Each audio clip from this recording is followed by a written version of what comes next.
What's up, Gator Nation? Zach Albaverdi here, and we've got a big recruiting week to recap with Corey Bender and Keith Niebuhr from Gators Online.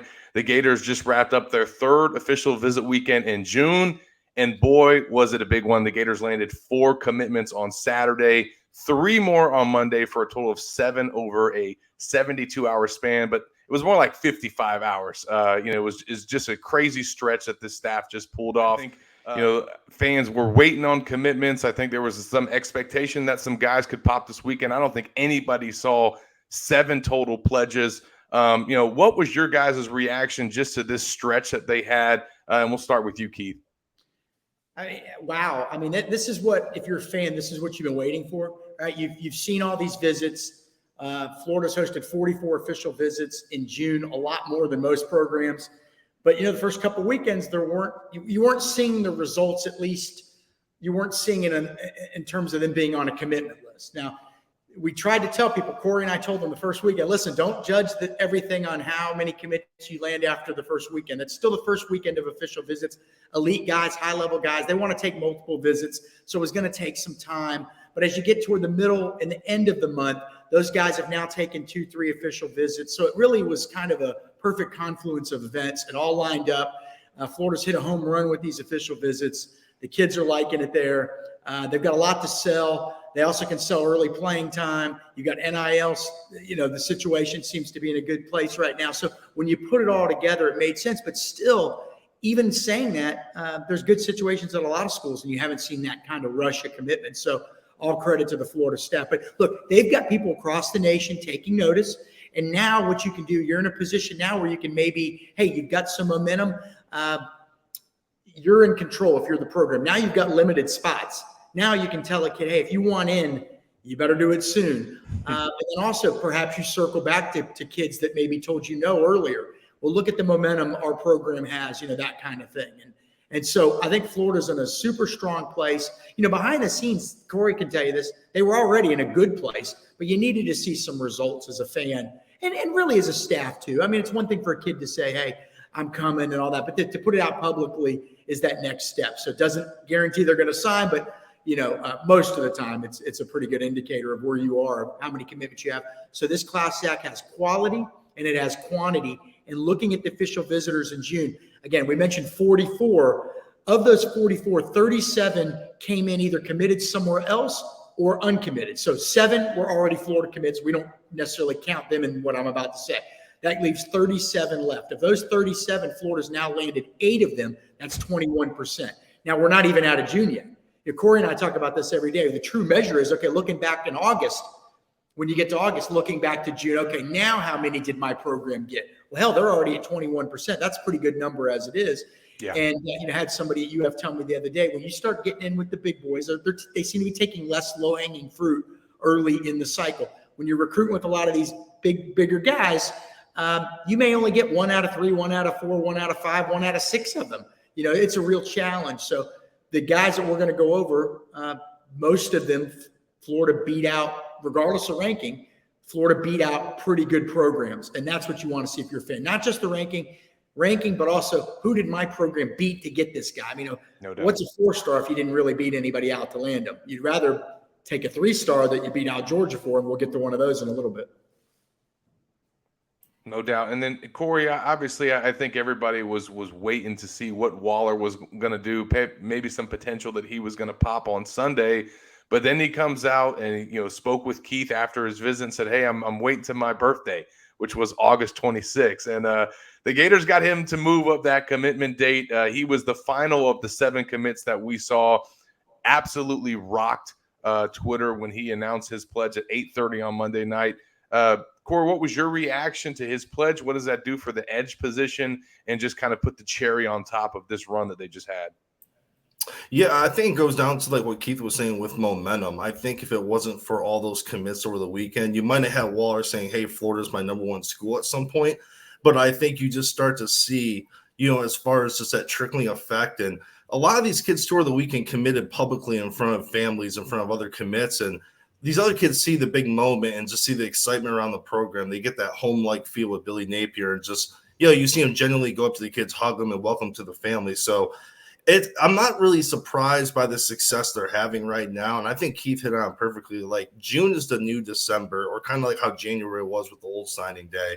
The first weekend of June, regardless if you're in a good spot with a lot of these kids, I don't think you're going to get a lot of them. It's a business decision for a lot of these kids. They want to take all their official visits throughout June. Some kids may only take 2, some kids may take 4. So I think the way it plays out, we're at the middle, towards the back end of the month. You're starting to see guys come off the board. They can compare. This past weekend, a lot of these kids already bet on officials. They can compare that Florida experience to what maybe they saw at other schools, and they saw that as like, hey, I've seen what the other schools offer. This is better. This is what I want to be a part of. And I think that you start seeing kids come off the board, the momentum starts to kick in, and you start seeing Florida, rise to the top. And it's one thing to climb 5 or 6 spots. I haven't really seen a school go from, I think it was 13 or 11, I can't remember the exact number, all the number 2 in such a short period of time. Yeah. So the thing is now is to obviously keep these kids in the class. And I said the same thing about Kelby Collins last cycle. You got to recruit him like he's not committed. A lot of these other big schools, you can already kind of project how the season's going to look. Florida's probably going to have a few hiccups. They're replacing a lot of guys. Well, you have Alabama and Georgia who are more consistent. They're going to have good seasons. So when the season starts, how can you keep these guys in the fold? What are you trying to sell them on to keep them in the fold? So right now it's looking stellar. I mean, obviously we're not even done with June yet. There's probably going to be some other additions at some point, but now it's about just keeping these guys on board and, like I said, looking forward, to what's to come. Corey made a good point, Zach, if I could interrupt for a second. Sure. It's about selling your program and how do you sell it? So how do you sell it if you're worst case scenario, let's suppose Florida wins 4 games. Well, you sell it, hey, early playing time.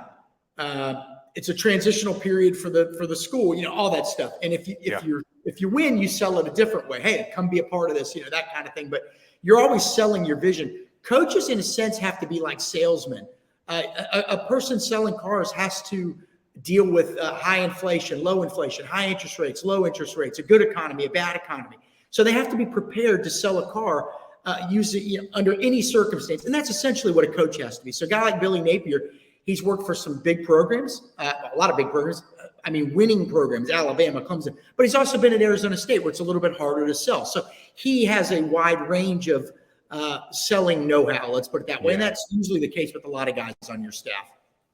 Now, before we get into the 4 commitments on Saturday, I want to talk about the other 2 who popped Monday. And honestly, both of these guys were pretty much an upset when you look at where, Georgia was standing with Micah Borough. They had just hosted him on an official visit this past weekend. He comes off of that on the heels of that trip and commits to Florida. And then Marcus Maskell, I think everybody had him really pegged to LSU. I think he even came out and said that they were his leader. So, Keith, obviously they addressed the trenches with both of those commitments, but I think more importantly, beating LSU and then beating Georgia for an in-state kid, those are 2 really big wins for this staff.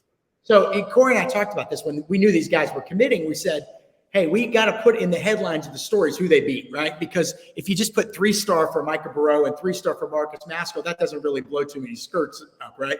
So we have to sell too, just like coaches do.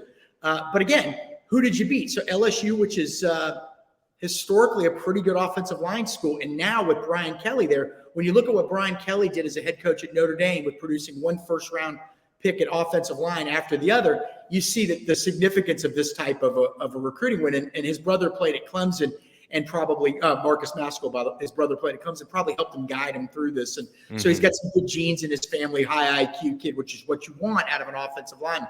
So big win over LSU. And then Borough beating Georgia. Now, Georgia offered him a long time ago, kind of went cold on him, circle back, came in late, but Florida was really steady with him. And I think that was really part of significant in this recruitment. And, he's a big kid. He ain't much smaller than Desmond Watson, okay? You're not going to get 60 snaps out of this guy. But now you have another huge guy in the middle, like a Tay Cody from Alabama. You have a huge guy in the middle, or you will, who, quite frankly, if you get 20, 25 snaps a game out of him, you're probably in good shape. But again, beating out Georgia, they absolutely wanted him. We've had this confirmed by reporters that work for On3. Georgia absolutely wanted him, would take him now if he wanted to flip. They really like this guy. He's he's a big time talent. Now, coaches in Georgia have told On3 that, he's not a guy that's got a ton of stamina right now. And that's okay. That's what you expect out of a guy on the north end of 350 pounds. But but he's got the skill set. And we have seen in recent years, and Corey knows this as well as anybody, we've seen guys in that 400-pound range, or who at once were at 400, and we think that Burrow's close to that, actually become really good players in college and in the NFL. I'll give you two of them. Jawan Taylor, the offensive tackle from Florida, he was over 400 pounds in high school over at Cocoa Beach. Excuse me, I get those two mixed up. Cocoa High. I got to make a big difference there. But he was over 400 pounds. And then here's another one, guys. Orlando Brown Jr., been a Pro Bowler in the NFL at offensive tackle, signed with Oklahoma out of high school. He was plus 400 pounds as an 8th grader. So the conventional wisdom is that you want a guy to be less weight and you put the good weight on him. But we've seen more and more guys in recent years with terrible weight, not that he's got terrible weight, bro, but heavy set guys that they've been able to lose weight and become the dynamic players you want them to be. So we know Florida's real excited about Burrow. Look, they want to get bigger and meaner and more physical in the trenches. Zach, smaller guys can be great, but if you don't have the reach, and some of those big guys can just push you off, man. That's the way it goes, man. You know what I mean? So those were, I don't know how Corey feels, but I think those are, people are going to look at the commitment list and they're not even going to think about those two guys. And to me, it's the exact opposite. And Corey, obviously they had been, needing to land some offensive linemen. That was still a position of need for this class maybe a few weeks ago. And now in the last 2 weeks, they've landed 3 offensive linemen and have kind of addressed that need. And still some big targets out there left. Yeah, and all 3 of them too have a significant amount of upside. I feel like too. A lot like when you kind of look at Marcus Maskell, you look at his film now. The way he can mirror defensive ends, he almost looks like a tight end the way he moves his feet and how athletic he is. And you could tell he gets pushed off balance a little bit, but that's a strength thing. That's going to get fixed in no time. He's going to get stronger. He measured in roughly, I think, 6'4.5", 290, but he looks like around 270, so he carries the weight well.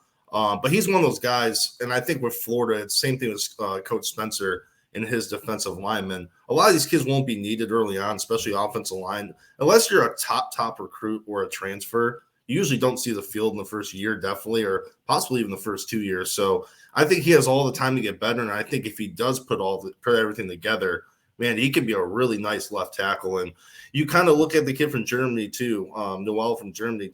He's another one where you kind of look, in Europe, they're kind of a little bit farther behind with competition and learning the American side of football. But you look at his body, the way he moves and operates, it's the same type of thing.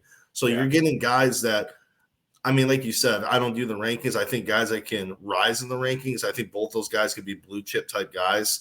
And then even Mike Williams, he's another one who's just, he looks like a tight end. He's that lean, but he's almost 6'7". So you have a lot of guys where, the upside is high. And then I think you switch over to the defense, you get a guy like Burrow who, like you said, I think he said like the best. You need guys who can kind of just disrupt the interior, who can just make it a headache for all 4 quarters. It's going to be hard to get a lot of snaps out of them, but I think if you're a Florida fan, you actually took time to watch the film, I think you could see what the staff was seeing with all 3 of these guys.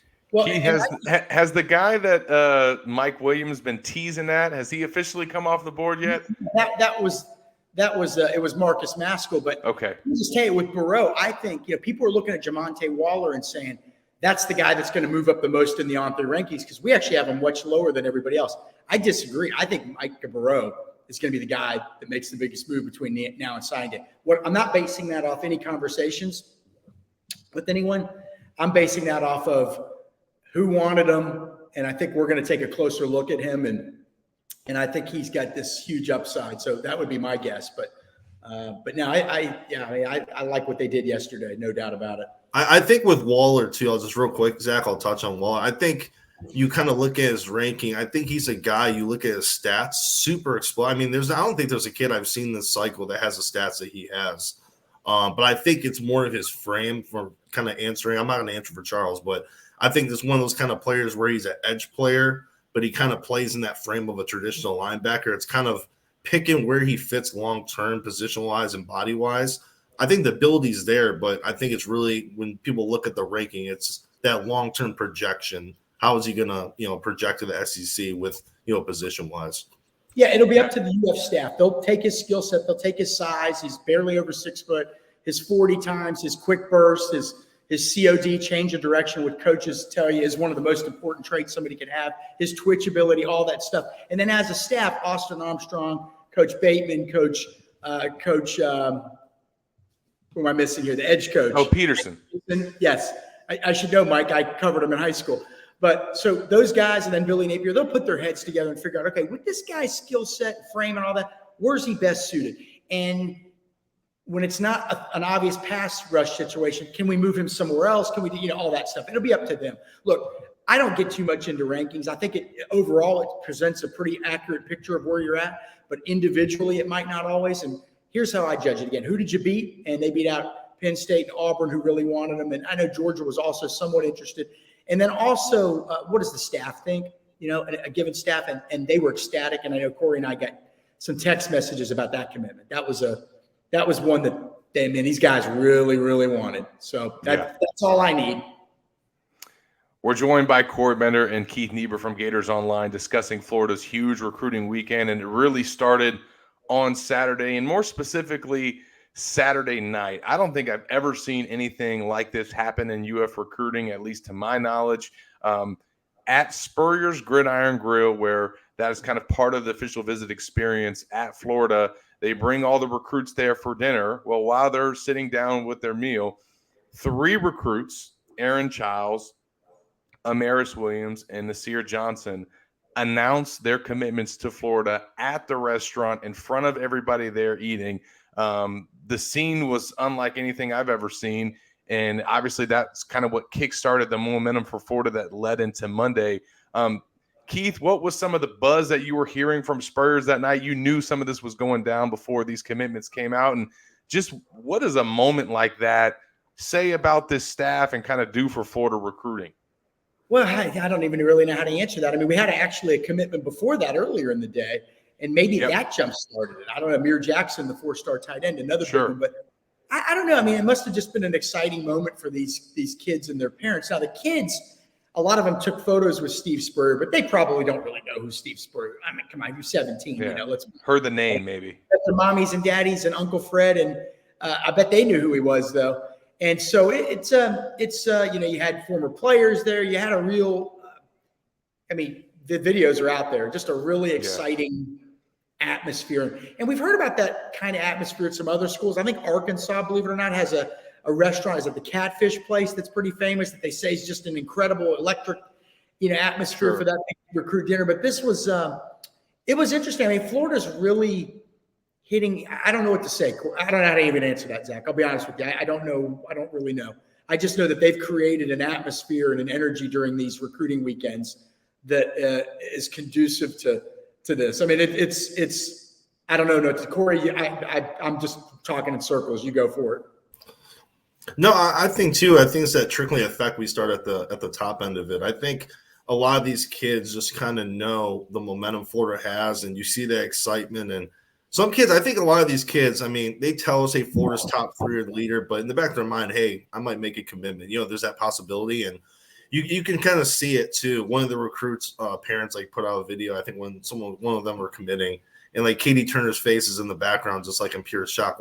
Everyone's just wow, this is really happening. I don't think they expected it. Yeah, everything kind of popped up. I think the one that really made the big splash was the Aaron Childs commitment. Agreed.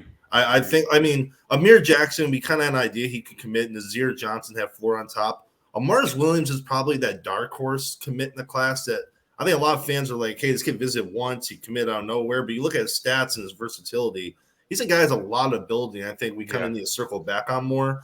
But Aaron Childs was the one, I think, that was the boom. That was the one that was wow, this is really Florida's coming. And I think on Monday too, we had an idea obviously with Burrow, and that's the other thing too. Just real talk. I want to touch on that. Florida in the past would lose those battles at times. They get kids on campus last cycle in the first week of June. They visit elsewhere, and that other visit would be fresh in their mind. Now kids are going to Georgia like Burrow. He was just there the day before, and he still picked Florida. It's showing that hey, Florida can still. It's not about timing just with Florida. They're making such a strong impression that experience is stacking up to other experiences at other schools. And I don't think you've seen that much in years past. So I think they're starting to turn the corner with that. I would love to hear. Go ahead, Keith. Yeah, I struggle with names sometimes. Amaris Williams, the defensive lineman from North Carolina. That's going to be an interesting one because, he visited, I think, Penn State once, and they thought he was close to committing up there.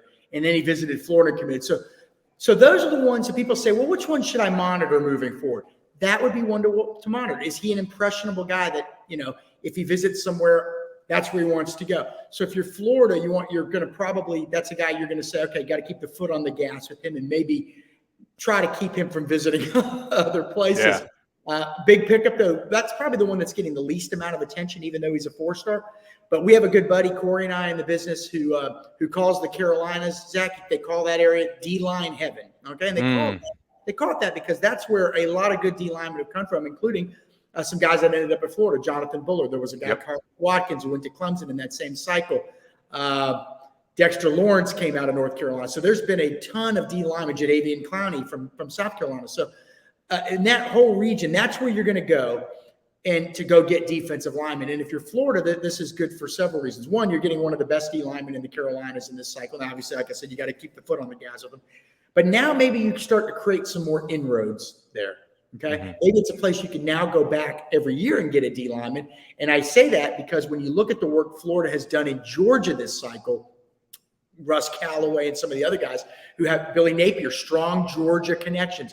As the University of Georgia has become this winning championship program, they're now recruiting more nationally. That is opening some doors in Georgia, particularly Macon South, which surprisingly is an area where Florida has been just okay through the years. Are there some big names that Florida's gotten out of there? Jaquez Green, Demarcus Robinson, sure, but not as many as you think given the proximity. So now you've got I get all my names, Amir Jackson, tight end. Yeah. Amir Jackson in Portal, which is near Statesboro. You got Nasir Johnson in Dublin, which is right up the road from Portal on the way between Macon and Savannah. And now you've got Josiah Davis in Nashville, Georgia, which is on I-75 near Adele, one of those places you stop at and buy Cabbage Patch dolls, Zach, you know that. So now Florida's making some real inroads in Georgia. So you're not just looking at this cycle. I'm going way off track here, but you're looking beyond this cycle. What could come in the future? And these are important things too. Yeah. I think, when you look at Florida's class, that theme there that you're talking about, Keith, we're starting to see. They were really Sunshine State heavy in the 2023 class, and for good reason. They needed to establish some relationships in the state and hit on a lot of the guys from Florida. But you look at what they've been able to do in this cycle, and they're kind of all over the place with, guys out of Georgia, guys out of Maryland. They've gone over to Texas. They're getting guys out of Mississippi. There's a lot of out-of-state themes that I think that we're seeing with this class, and that certainly bodes well for the future. I think to wrap this all up, that was one thing, fans complained a ton about after that first weekend. Well, they didn't get any commitments from the official visitors, and you guys already addressed that. But I think this kind of silences the doubters or the critics that question whether this staff could get guys to commit during a visit. That's never going to be called into question again. And I would love to hear from all three guys that committed at Spurrier's. I don't think that they all went to the visit or maybe even went to that dinner knowing that they were going to do it. Did one guy influence another? I definitely think that some of those guys going public influenced Jamonte Waller, because he was asked, Keith, after his visit Sunday, hey, what's your reaction to all those guys that committed at Spurrier's? And he said, I'm not too far behind them, kind of reading between the lines. So, Amir Jackson, you guys know, we had heard that, he might have maybe even committed kind of to the staff ahead of his trip and then just made it official. So he kind of kicked things off right after they lost Austin Simmons. And then, this thing just took off from here. And I think the best part of it all, guys, is at the very end of this run, they land a top player from Mississippi just to stick it right back to Lane Kiffin after he trolled them. Yeah, it was an interesting weekend. Let's put it that way. It's an encouraging weekend for Florida football. Is it a day where you look back and you say, this is when things really started to turn? Maybe we'll look back that day. I'll let Corey talk in a second here, but for me, the big wins, Amir's, I'm just struggling with these names. Amir Jackson. Well, here's the problem. You got Amaris, Amir, and Nasir all yes. That's the issue. The big ones are Amir Jackson, because the tight end position is so important in college football and football in general these days, and you needed to have one. Especially after missing on Walter Matthews as well. And then the pickups at linebacker, because linebacker has not been a strength at Florida in recent years, and they're trying to turn that around. And then, Nasir Johnson, who we didn't really talk about, huge win over Florida State. In fact, he's supposed to visit Florida State this weekend. He said after the visit, hey, I'll probably still go there, but we've heard maybe he won't. But again, who are you beating? Amir Jackson, you beat Auburn and Miami. Now, Miami was getting hot on that one. He had just recently visited them. Nasir Johnson, you beat FSU and some others. Amaris Williams, you beat Penn State. Aaron Childs, you beat Michigan and Maryland. And then Burrow, you beat Georgia. Waller, you beat Auburn, Ole Miss, and Penn State. And Marcus Maskell, you beat LSU. You got to beat those. The next step, we talk about this, Corey and I talk about this stuff every day. The next step is it's time to go after the big ones now. You've beaten the guys now that you should be beaten. You're not taking low-hanging fruit. I see some schools up there. I see them. You beat Clemson for DJ Lagway, but now it's time to, you got one big win over Georgia. Can you get some more over Georgia? Can you get Jordan Ross over Georgia? I think they might be able to. Can you flip Jeremiah Smith from Ohio State, the number one receiver in the country? It's possible. Can you flip Chance Robinson, another elite receiver from Miami? Florida's in a good spot right now. They're the talk of college football because recruiting runs it right now. In July, it shifts to the actual season, but they're the talk of college football right now. Corey? Yeah, no, definitely. And I think, too, I think July 29th, that's going to be the next day. I mean, we have Friday Night Lights this week, and, I know some commits. I know DJ Lagway is supposed to throw, so I know a lot of fans are going to be excited about that. And most of the time, I think it's going to be a lot of underclassmen, but I think as far as Florida, July 29th is going to be that next big day on campus where it's kind of like an invite-only, barbecue, let's roll the red carpet. I'm sure DJ Lagway, a lot of those main commits are going to try to be in town to recruit, but the names that come to mind are Jeremiah Smith, Colin Simmons, guys like that, like he said, that next level type of recruit. Yep. You have all the momentum. You're a top 2 class in the country right now. You have 5 stars in the class, and you're University of Florida. You're SEC school. You're the Florida's SEC school. You should be in contention for a lot of these major guys, And I think Billy Napier and their staff, when it's not the season, they're doing all the right things. I feel like during the off-season visits, they kind of have that home-like feel established. Everyone's genuine's the word I always hear from a lot of recruits is, the staff is so genuine. They really take time to learn about me. So, everything is clicking right now. And then obviously July hits and then we have the fall. So I think right now, if you're the Florida staff, you have to be head over heels. I mean, you've done everything that you probably set out to do from the start of the month, and we're not done yet. But now it's about, like you said, keeping these guys committed, going after the next level of recruit. Because like you say, you're Florida. You should be in the mix for a lot of these guys. So it's definitely a very exciting time if you're a Florida fan. We know we're not signing day yet. But like you said, I don't think anyone could have predicted the type of success they had from last Friday till now. I mean, like you said, it's definitely a dream come true if you're a Florida fan. And you still have the negative Nancy's out there who say, oh, what if we have a terrible season and that these guys – worry about that when that happens, if it happens. Right? Yeah. Enjoy the moment now. They can't stand still. If you stand still, you won't be number 2 in the rankings for long. Other people will pass you. So they're going to keep the foot on the gas. They're going to keep working. July, all the coaches will go on vacation. Then they'll have that big recruiting weekend, the final week in July. And then the focus will shift to the season primarily. August is all about getting your team ready. But Florida, the amount of commitments right now and the quality of those commitments right now is a list sometimes you don't even see till September.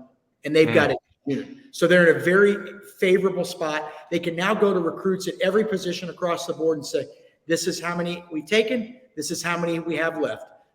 Do you want to be in the boat or not? Yeah.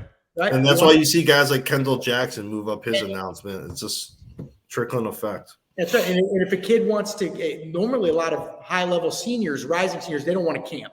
They do not want to go into camp to earn that offer unless it's Alabama. They never seem to have a problem going there. But now you could say, again, the shoe's on the other foot, as they say, right? Like Florida is the controlling situation at this point with the amount of commitments they have. So perhaps they can even get some kids that they want to take a closer look at and you don't have much time left, but in the next, week, let's say. Because absolutely things go dead in the NCAA recruiting terms world for July. But they're in a great spot. They've done a hell of a job. You got to tip your cap to them. Simple as that. Yeah, they had a grand opening to their official visit weekends and certainly a grand closing with what we just witnessed this past weekend. The 4 commitments that they landed on Saturday and then the 7 that they landed over a 3-day stretch. That's the most that the Gators have had in modern recruiting history outside of National Signing Day week. 7 in 3 days. That's the most that Florida's ever had. So pretty historic. Can I add one more thing? And I'm sorry, they're not, Corey knows, they're not done. They may not be done. There are kids, that's not a Freudian slip. That's me not knowing how to talk. Jeray Hawkins, a 4-star receiver, is going to announce next week. That's a guy Florida wants. So there, TJ Abrams, the receiver that's committed to FSU, he's going to visit FSU this weekend, and then after coming off of a Florida visit last weekend, and he may have a final resolution to his recruitment soon. Ty Hilton, an offensive lineman Florida likes from the Orlando area. Yeah. He visited Florida last week, FSU this weekend. So there's still a chance. And Fletcher Westfall, a big 4-star offensive tackle who officially visited this past weekend, he's thinking about it or talking about an early July decision. Yep. I mean, this may not be done. The next couple of weeks could potentially see a few more commitments. We'll see. No guarantees. Their class could be pretty much almost complete, save for a couple spots by the end of July. Yeah, absolutely. Yep. So it's impressive. Make sure that you guys stay locked with Gators Online to follow all the coverage from Corey and Keith, not only from this past weekend, but leading up to Friday, as Friday Night Lights in the Swamp will be taking place June 23rd. We will be on site providing you guys with all the coverage. So make sure you guys stay locked to that. For Corey Bender and Keith Niebuhr, I'm Zach Appleverdi.